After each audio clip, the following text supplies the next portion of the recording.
Shandak, CYInterview covering Las Vegas and the world. We continue our road to WrestleMania here in downtown Las Vegas today near the Fremont Street Experience. So 4 days away, we revisit another past professional wrestling CYInterview with legendary manager Paul Bearer, and here it is.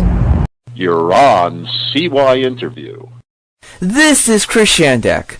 In continuing to revisit with some of my favorite people from my days covering the world of professional wrestling, we welcome to CYInterview one of the great managers in wrestling history, Paul Bearer. This is Chris Shandak joining me today, going back into my past from my wrestling radio days again. We welcome back, and my pro wrestling days, of course, we welcome back one of the greatest professional wrestling managers in history and one of the greatest professional wrestling fans and historians, Percy Pringle, better known as Paul Bearer to many as the great manager for World Wrestling Entertainment, and of course, had many great events in the wrestling territory days. Percy Pringle, thank you for joining me. How are things going? What's new?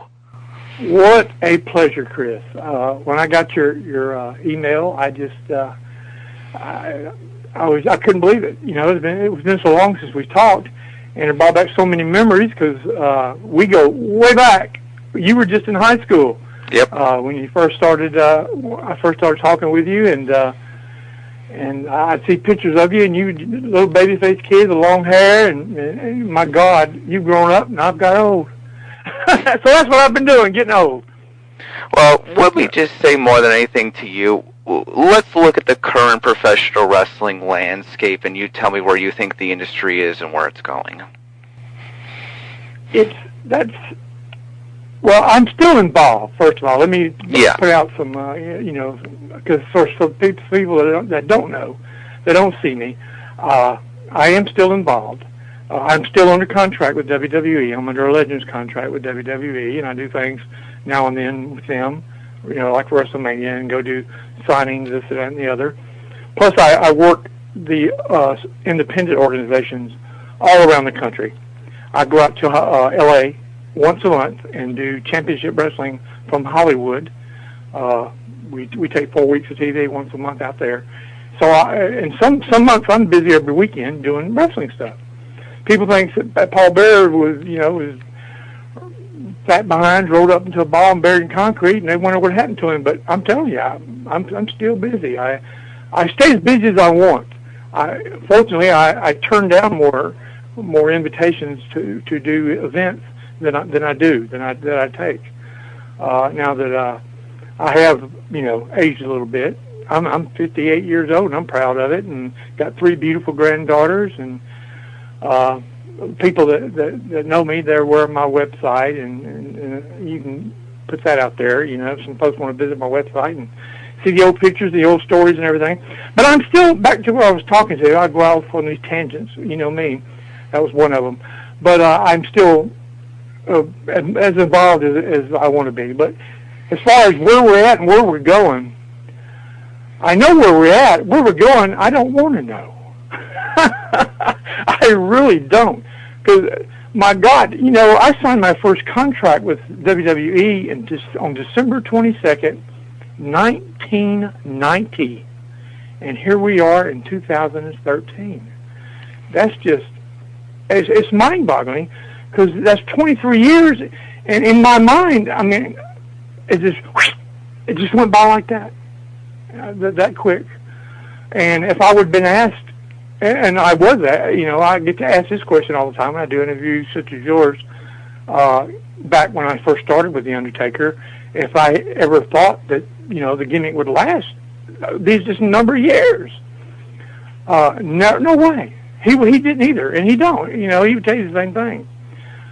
We didn't have a clue. It was just, I've been very, very blessed in professional wrestling, because I'm just a Alabama kid from the Alabama Gulf Coast that grew up watching local territory days wrestling, and I didn't know anybody in the business. I didn't have any family in the business, and I was going to say I'm not bragging, but I guess I am bragging in a way. I got in on my own, and I started in 1974.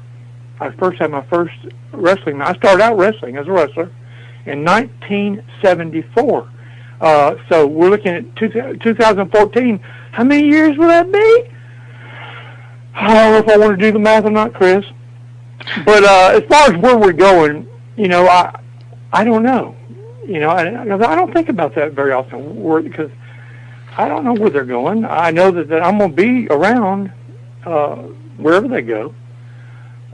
So I'm not real too concerned about that. I do keep my finger on the pulse of the business, and by that I mean I've always been a fan. I've been a fan since I was a kid. I'm still a fan. I still watch wrestling. I'm from Alabama. I watch wrestling. And we got the DVRs and all this stuff now. I don't have to worry about the old days with the VHS tapes and everything. I have thousands of them around my house. But now with the DVR, I can watch it when I want to watch it. But usually I'm home to watch it, you know, live. But I watch it all. Well, we get the Ring of Honor down here. I watch that. I watch TNA. Have a lot of good friends with TNA, and I worked for them for a while when they first opened up. And of course, I watched all the WWE shows. But I'm still a fan. Always be a fan. And a lot of the guys that are currently on the top of the WWE roster at this time, such as John Cena and all these guys. For a while, when The Undertaker. Oh, I'm going off on a tangent. There was a while, you know, The Undertaker switched to the motorcycle guy, you know. Yeah. The biker. And I wasn't around, and hell, what were they going to do? Stuff my fat butt in the sidecar on the motorcycle and ride down the night with him? Yeah. You know, I was still under contract with WWE, but I was working backstage. You know, working as an agent in some of the production, and I also was working in the developmental program. At one time, we had 5 territories where we had you know, young talent in, and some of the young talent is the stars of today. So I had the opportunity of scouting a lot of these guys, and so I enjoy watching the success that they've achieved, you know, and they're all legends now, and it's an amazing thing. I still enjoy professional wrestling. Every once in a while I go, oh, what are they doing? Or oh, why did they do that? You know, but my gosh, I think it's some of the wild stuff that we did back in the Undertaker, Paul Bearer days, you know, with the Ultimate Warrior and Yokozuna and Kamala and all the, you know, gosh, so many memories. Please ask me some questions. You let me rattle on. I'll rattle on forever. Yeah. In short, I want to know, are you still a mortician? Oh, yes. My gosh, yes. In fact, I went back full time into the funeral business. Let's see. My wife passed away on the 31st of January. It'll be 4 years. I was working full time in the funeral business when my wife passed away. I managed a funeral home for 4 years and was really deep into it. That doesn't sound right, does it? Very involved. Very involved. Always, which you know, I'm saying a lot of things you already know, but the people that are listening and reading your writing, it's always been professional wrestling in the funeral business for me. I have a degree of mortuary science. I'm a licensed funeral director and embalmer, licensed in 4 states. And right now, I haven't been doing anything with the funeral business. After my wife passed away, that's when I kind of went back to wrestling full time. And I did go back to the WWE full time. They signed me for a year, but I was only on TV like 6 or 7 months. About 2 years ago, when I made my surprise return with Undertaker and Kane, and that was real fun. Are you surprised that those guys are still there and they're still doing it at the level that they're doing it at? No, I'm not. Like you, I mean, if you know, no, I'm not. Kane is. I better be careful with some things I say. I don't want to tell things out of school that I shouldn't be telling, because now that I'm not doing it full time and I don't have full time communication, like I'm not in the middle of it 24/7. I might give away some little secrets. Fair. But And don't get me wrong, I'm not saying that the Undertaker's coming back tonight or anything like that. I'm not saying that. Well, this won't be going out till tomorrow or the next day. So but really, just truly, I just want to know: do you just because maybe it's because when I was 12, they were on TV, and now I'm 27, and it feels like it's been a long time, But maybe not for you so much. It has been a long time. My God. When we first talked, you were asking me about Miami. And then I told you before you started recording. Yeah. I started, of course, I live in Mobile, Alabama. I don't live but 45 minutes from the Florida state line. Yes, I know that. So then when I worked Florida, actually worked the Florida territory, Championship Wrestling from Florida. That's where I was first tagged up with Rick Rude and the Missing Link, and that was in 1985. And we ran the whole state of Florida, top to bottom, and you know all this, and the Florida fans from back in those days know all this. So I'm very, very familiar with Florida, and I love Florida, and it is a shame that we didn't get together when I was in Miami last year, but we're so busy. You know how it is. Yes, definitely. So my question to you is what do you think about the state of wrestling managers? There are none. I take that back. I think a hell of a lot of Ricardo Rodriguez, who manages Alberto Del Rio. He has become a very good friend of mine, and I give him tips all the time, and not that he needs them. And when I see things that I like, I let him know that I liked it. And he's very respectful and knows the history of our business, and he deserves to be where he's at. And other than Alberto Rodriguez, not Alberto Rodriguez, Ricardo Rodriguez. Yes. I'm sorry, I was getting him and Alberto to get mixed up. There really isn't any managers. WWE doesn't have any managers. When me and Jim Cornette and Jimmy Hart, Bobby Heenan. Jimmy Hart, and Jimmy Hart still does what I do. He's still under a Legends contract. A lot of us with WWE, and we do things, but we're not on TV. Yeah. All the time. So people don't think we're around, but we are. We are. But there's none on TV. Except for the women, I as much as I think of Guerrero, Miss Guerrero, Eddie's widow, Vicky, I wouldn't call her a manager, because I'm from the old school, and she's a female, and she's she doesn't fit the part of the old school male managers, such as my hero Bobby Heenan. I mean, that was a manager. Bobby Heenan and Lou Albano, and I could just go on and on and on. All the old school managers. There are none. And there's none. And it's really sad because the young guys can't learn. I mean, Bobby Heenan was my hero. I patterned Percy Pringle totally after Bobby Heenan. The blonde hair, although it was a natural blonde, I still had to bleach it to make it white.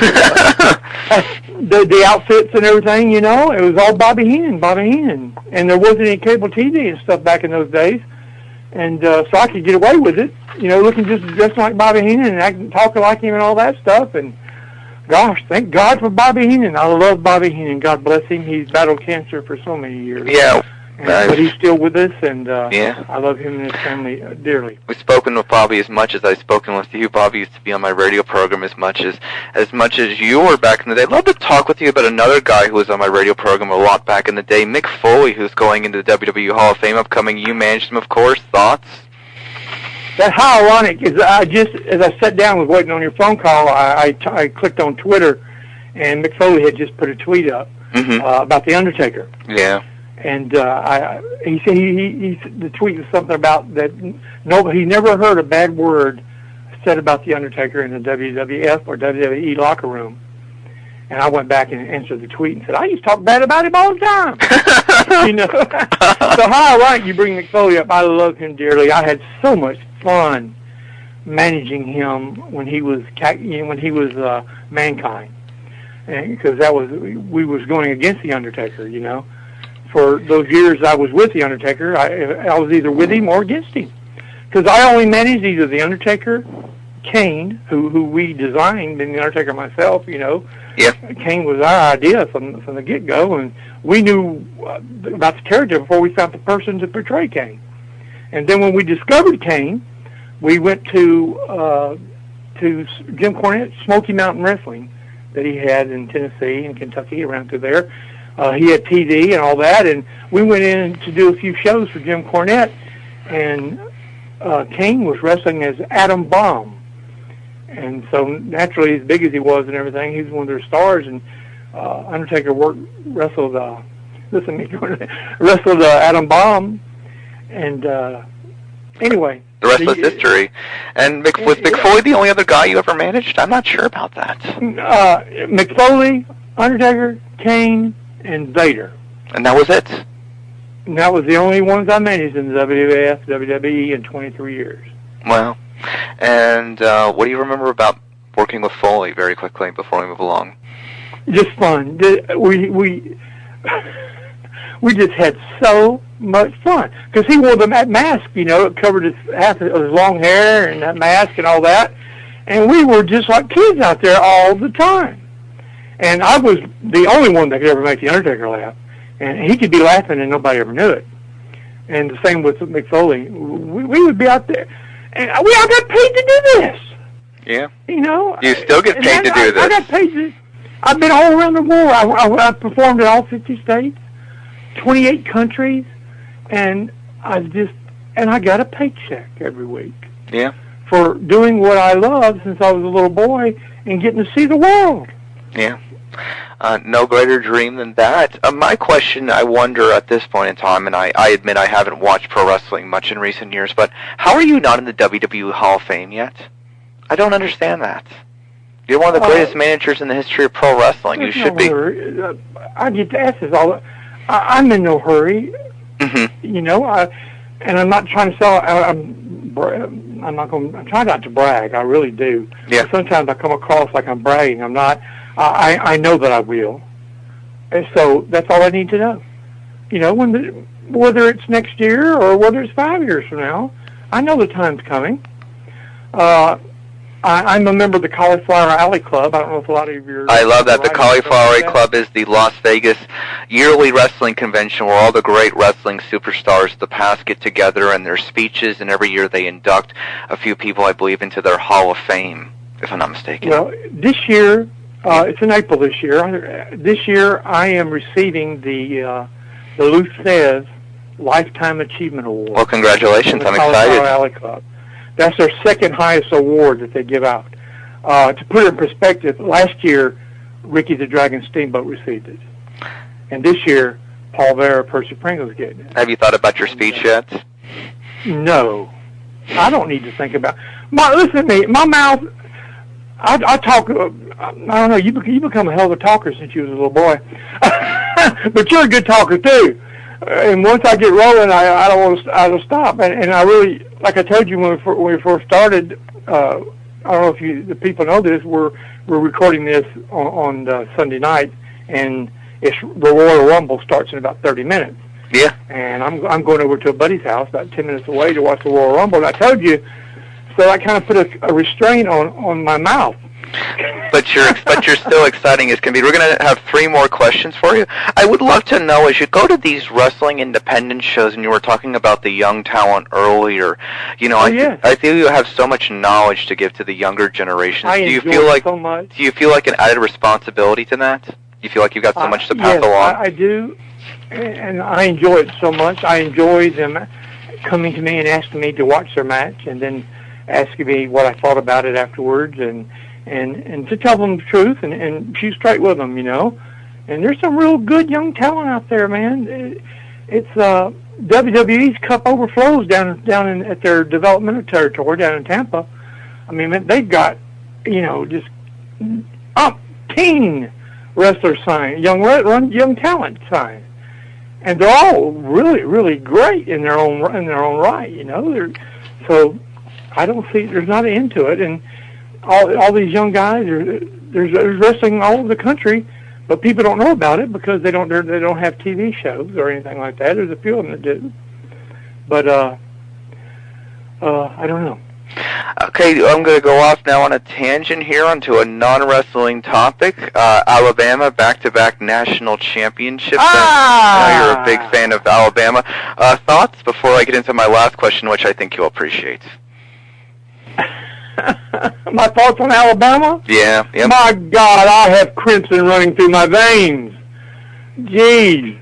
And the funny thing about it is that me and my wife were always Alabama fans, and I have two sons, Michael and Daniel, and not Kane's not my real son. But people, I mention that I say my real sons. Some of the fans, the first thing to think about is Kane, my real son, the fathers of my three granddaughters. They were both Auburn, or I say were, they still are Auburn fans. Wow. So here are two hardcore Alabama fans, me and my wife, bringing forth two Auburn fans. I don't know how in the hell that happened. I'd like to thank the Miami Dolphins and LSU for Nick Saban. Yeah. I think he's fantastic, and he has sure done a hell of a job for Alabama. When I was watching the national title game, and I was continuing to hear Brent Musburger talk about Catherine Webb, all I could think about was like a Monday Night Raw episode where Jim Ross and Jerry Lawler were building up the big moment of the evening to the main event. Thoughts on the Catherine Webb storyline from the national title game? I really would love to know your thoughts on that. I thought it certainly was a little bit too much. I know AJ. He's a wrestling fan. I mean, he don't go. He's not never one of those never miss it type of wrestling fans. But he's watched wrestling, and his cousin went to school with my youngest son, and his name he's McCarran too. So I had a little connection there, and I'm very, very proud of AJ, and we see him now and then, and I'm just so proud of our football team and the job Nick Saban does for us. And I think it was 30 years ago, if I'm not, it was either yesterday or the day before. I'm thinking it was yesterday, because yesterday was the Senior Bowl here in Mobile. Mm-hmm. If you're a real big college football fan, you're aware of the Senior Bowl. It's played here in my hometown of Mobile, Alabama. Yep. It was yesterday. It was 30 years that Bear Bryant has passed away. Wow. And I think it was yesterday. But the state of Alabama, you're either an Alabama fan or you're an Auburn fan. There's no gray area there, and usually by the time that you leave the hospital when you're born, you're either an Alabama fan or an Auburn fan. Yeah, I just to close with you, I just felt like the national title game was like Monday Night Raw building up to the main event. It was pretty funny, I thought. They were trying to find something to do with, how Alabama just came out and killed Notre Dame. They were trying to find something exciting to get to that main event, to get people to continue to watch. And all I continued to think about was that. But that's cool. So A.J. McCarran is a closet wrestling fan, Mr. Pringle. Oh, yeah. Wow. Yeah. Everybody watches, there's a lot of folks that like to admit it, but there's a lot of them out there. Percy Pringle, of course, the website is percypringle.com. Thank you so much for your time today. It's greatly appreciated. Thank you for taking me back in time for this conversation, and we'll definitely have to have you back in the future when you have more time. Enjoy the Royal Rumble and hang on with me. Absolutely. For CYInterview, I'm Chris Yandek.